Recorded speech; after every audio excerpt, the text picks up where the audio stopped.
네, 안녕하세요. 한국데이터산업진흥원 분석지원팀장 황호규라고 합니다. 저는 한국데이터산업진흥원에서 운영하고 있는 데이터 안심구역에 대해서 설명을 드릴 건데요.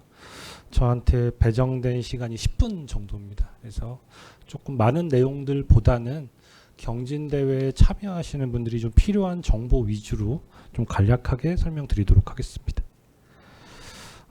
저희가 설명드릴 순서는 첫 번째 데이터 안심구역의 개요, 그리고 실제로 본선상 실제 데이터 안심구역을 이용하실 텐데 어디에 있는지 어떻게 이용하는지 이런 얘기 설명드릴 거고요. 다음으로는 안심구역에 오셔서 쓸 수 있는 분석 도구와 어떤 데이터들이 있는지 이런 설명을 드릴 거고, 그 다음에 아이디어를 예산하고 이제 본선 과정에서 분석에 대한 아이디어나 이런 도움이 좀 필요하실 텐데 저희 데이터 안심구역을 이용했던 사례들과 샘플들 좀 소개해드린 순서로 진행하겠습니다. 먼저 개요입니다. 저희 K데이터에서 운영한 데이터 안심구역은 안전한 데이터를 활용 확산하고 건전한 데이터 생태계를 조성하는 목적으로 진행됐고요. 여기 클라우드 기반의 안전한 분석 환경, 미개방 데이터 확보 제공, 분석센터 연계 크게 돼 있는데 사용자 관점에서 접근드리면 저희가 이제 클라우드 기반으로 우선 일단 기반 시스템이 구축돼 있어요. 그러니까 저희 기관에서 운영하시는 데이터 안심구역에 오셔서 시스템 분석을 하시는 과정에서 이제 클라우드로 있다 보니까 좀 유연하게 대응이 가능합니다. 예를 들어서 안심구역 이용하시는 사용자가 이용하시는 데이터 양이 많거나 머신러닝이나 AI 학습 같은 대용량 작업이 필요하시면 저희가 시스템 자원을 조금 더 넉넉하게 이용하시는데 불편함이 없도록 이렇게 드릴 수 있는 구조가 돼 있어요. 그래서 그게 클라우드 기반이라고 보시면 되고, 두 번째는 미개방 데이터 확보 제공인데 저도 한 10년 전에 다양한 데이터 분석 사업 해봤습니다. CCTV 적지 분석, 공동주택 부조리, 상권 분석 이런 거 많이 해봤는데 하다 보면 이제 분석 과제를 선정하는 과정 중에서 굉장히 다양한 데이터를 확보할 수 있느냐 여부가 이 데이터를 분석하는데 어떤 핵심 요소로서 결정이 되더라고요. 그래서 저희 K데이터에서는 약 12개 분야에 140여 종의 데이터를 미개방 데이터를 제공하고 있거든요. 이 부분들이 이용하시는 분들한테 좀 도움이 되지 않을까 이렇게 생각하고 있습니다. 저희가 추진하는 경과입니다. 저희 기관에서 운영한 데이터 안심구역은 2019년 처음에 구축해서 20년 3월에 서울센터를 운영했었고요. 지금 현재 5년차라고 보시면 됩니다. 5년차 과정상에서 실제로 다양한 데이터도 좀 많이 보강했고 분석 도구도 보강했고, 이 과정에서 사용자들이 필요하신 불편사항들이나 개선사항을 그래도 어느 정도까지는 개선이 돼서 조금 보완된 상태라고 보시면 될 것 같습니다. 작년에 저희가 여기 오늘 행사 진행하는 충남대학교 그 강당 옆 건물에 정보화본부라고 하는 정보화본부라고 하는 건물이 있는데 그 건물 2층에 대전센터라고 하는 서울센터 외에 2개 대전센터가 하나 더 만들어졌습니다. 그래서 저희 K데이터가 운영하는 곳은 서울, 대전 2개 센터가 지금 현재 구축되어 있는 상태라고 보시면 될 것 같습니다. 네, 다음은 이용 환경입니다. 좀 전에 설명드렸는데요. 왼쪽에서 보시는 게 서울센터, 오른쪽에 보시는 게 대전센터. 서울센터는 저희 서울역 인근에 있어요. 남대문 바로 앞에 있고요. 좌석은 개인 분석실 32석과 데이터랩 8실, 조금 대전센터에 비해서는 조금 더 크게 운영되어 있고요. 대전센터는 여기 충남대학교 정보화본부 교육관 2층 내에 있는데 개인 분석실 16석, 데이터랩실 2개 이렇게 구성되어 있습니다. 조금 자세히 설명드리면 서울센터는 상단 왼쪽에 보시는 개인 분석실은 이제 벌집 모양으로 혼자 왔을 때 분석하시는 공간 이렇게 보시면 됩니다.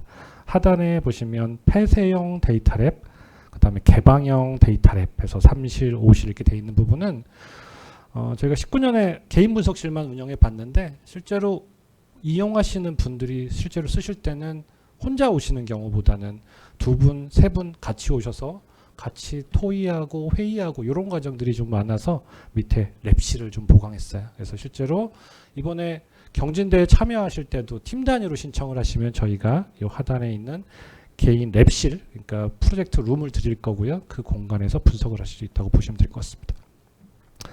공간은 쾌적하게 잘 관리되고 있고요. 사진 보시는 것처럼 깔끔하게 구성되어 있습니다.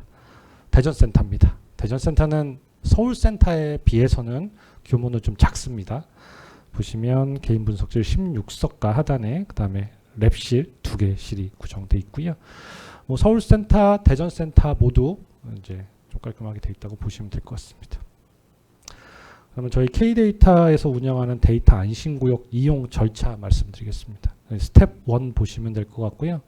URL이 조금 안 보이실 텐데 설명드리면 dsz.kdata.or.kr DSZ는 데이터 세이프티 존의 약자예요. 그래서 데이터를 안전하게 이용하는 공간 이렇게 보시면 될 것 같고 홈페이지에 접속하신 후에 이제 회원 가입을 하시고 가입을 하셨으면 이제 가입한 상태로 로그인하시고 이용 신청서를 작성하시는 겁니다. 첫 번째로 어느 센터, 서울센터, 대전센터 중에 어디를 신청할지 선택하고 그 센터에서 이용하시고 싶은 데이터 그리고 거기서 이용하고 싶은 분석 도구 이런 것들을 선택하신 다음에 이용 신청 버튼을 누르시게 되면 저희가 시스템상으로 심의를 거칩니다. 심의를 거치게 되면 저희가 심의 거친 후에는 문자 메시지로 이용 승인이 완료됐으니 해당 일자에 방문하여 주시기 바랍니다. 이렇게 메시지가 가게 됩니다.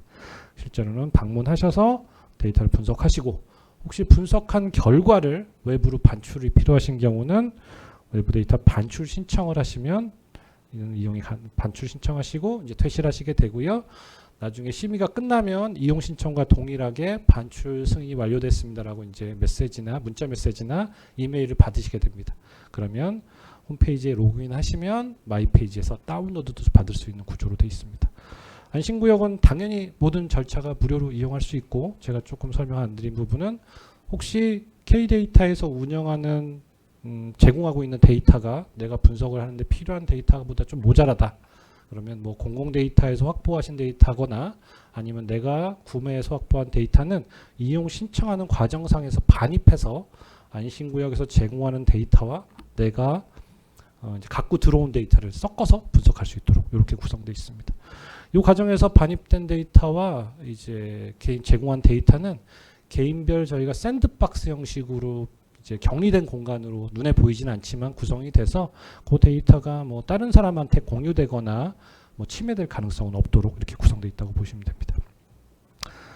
데이터 안심구역 홈페이지 URL이고요. 좀 전에 설명드렸던 홈페이지에 대한 메뉴 잠깐 설명드리는 게 좋을 것 같아서 얘기 드리는데 이제 뭐 여기 홈페이지는 좀 전에 이 설명드렸다시피 안심구역을 이용하는 신청하는 기능이 첫 번째 기능일 거고 두 번째는 저희 K데이터에서 운영하는 데이터 안심구에서 제공하는 데이터가 어떤 건지 설명하는 기능이 있을 거고 그 다음에 그것만 하기는 조금 아쉬워서 저희가 5년간 여러 가지 데이터들을 좀 모아놨어요. 뭐 이런 데이터를 갖고 이렇게 여러 가지 다양한 형태로 시각한 사례도 있고 그걸 갖고 이 데이터를 갖고 어떻게 분석하는 과정들을 위해서 어떤 결과물을 뽑을 수 있는 분석 사례들도 좀 많이 모아놨으니까 이 홈페이지에 접속해서 메뉴들을 좀 클릭해 보시면 이 경진대회에 좀 필요한 아이디어를 뽑는 데 좀 도움이 되지 않을까 이렇게 생각하고 있습니다. 데이터 부분입니다. 보시다시피 안심구역 제공하는 데이터를 선택해 보면 그 데이터에 대한 상세 설명들 어떻게 쓰는지 어떤 기간인지 용량이 얼마인지 이런 얘기 나오실 거고 하단에 보면 그 데이터의 샘플 데이터들도 조금 개인정보가 문제 없도록 마스킹된 상태로 보실 수 있어요. 이 정도만 보셔도 이 데이터를 갖고 어떻게 분석할 수 있는지 감을 좀 잡으실 수 있다고 보시면 될 것 같습니다. 여기는 시각화 사례 굉장히 많은 숫자를 셀 수 없을 정도로 굉장히 많은 사례들이 있으니까 들어가셔서 한번 클릭해 보시면 인사이트 얻는 데 도움이 되지 않으실까 싶습니다. 다음은 분석 포탈입니다. 제가 아까 클라우드 기반으로 저희 시스템은 구축되어 있다고 했는데요. 데이터 안심구역에 실제 방문하게 되면 방문해서 접속하는 시스템입니다. 시스템은 클라우드 기반으로 샌드박스 형태로 구성이 되어 있고요. 여기 보시면 위에 뭐 vCPU, 뭐 메모리, GPU 이런 게 할당되어 있는데 이게 아까 말씀드린 대로 사용자에 대한 요구사항, 분석 요구에 따라서 이 시스템 자원을 가변적으로 할당해 준다. 이렇게 보시면 될 것 같습니다.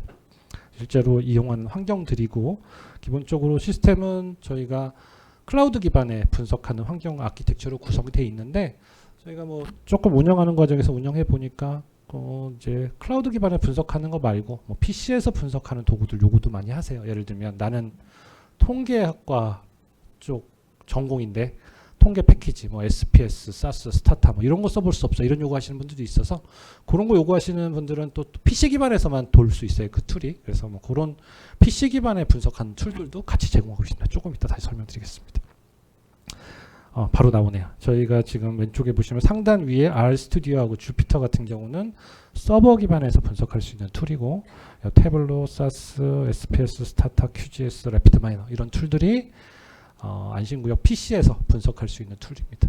그래서 클라우드 기반에서 분석하는 환경과 PC에서 분석하는 환경을 사용자 관점에서 편하게 쓸 수 있도록 유연하게 다양한 도구를 제공하고 있다고 보시면 될 것 같습니다.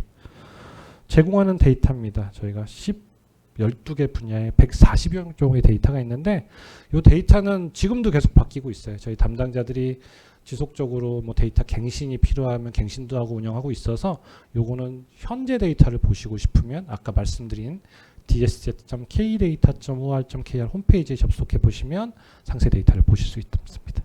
대표적인 데이터고요.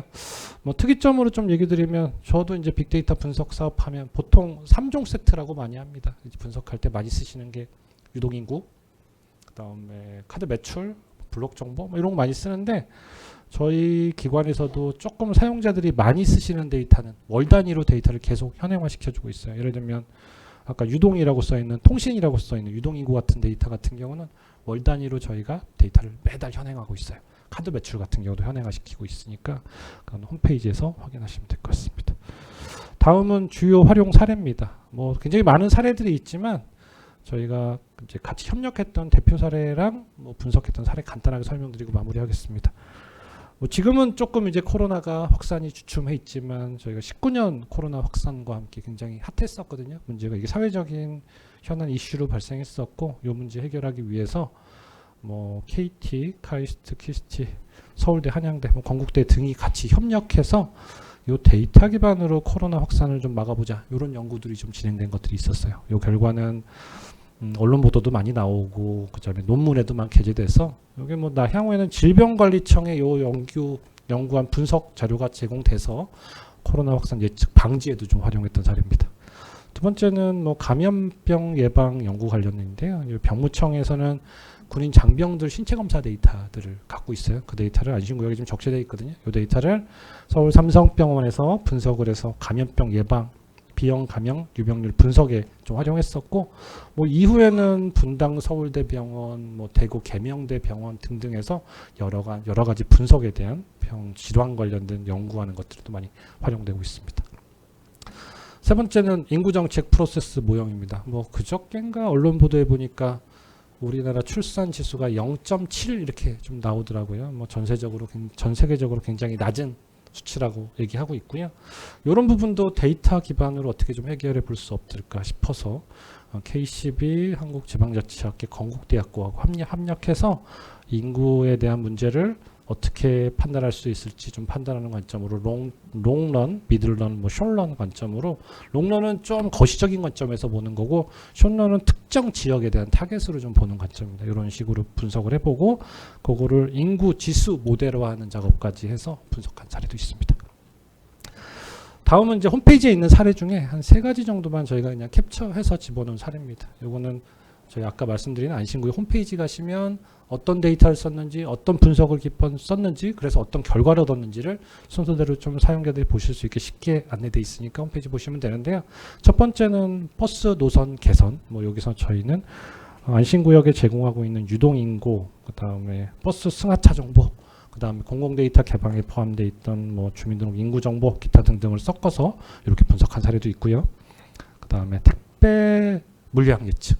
뭐 지금은 조금 조용한데 얼마 전에 뭐 택배 노동자들의 과로 뭐 이런 이슈들도 있었고 특히 뭐 좀 있으면 추석이 다가오니까 명절에 뭐 택배 물동량이 많아지는 이슈들도 있었는데 그 물동량을 어떻게 예측하고 관리할 수 있는지 모델했던 부분도 있고요. 그다음에 공영 주차장 후보 지역 선정. 뭐 이것뿐만 아니라 데이터 안심구역의 홈페이지에 가시면 굉장한 다양한 사례들이 있으니까 참고하셔서 이번 경진대회에 좀 활용하셨으면 좋겠습니다. 이상으로 설명 마치겠습니다. 감사합니다.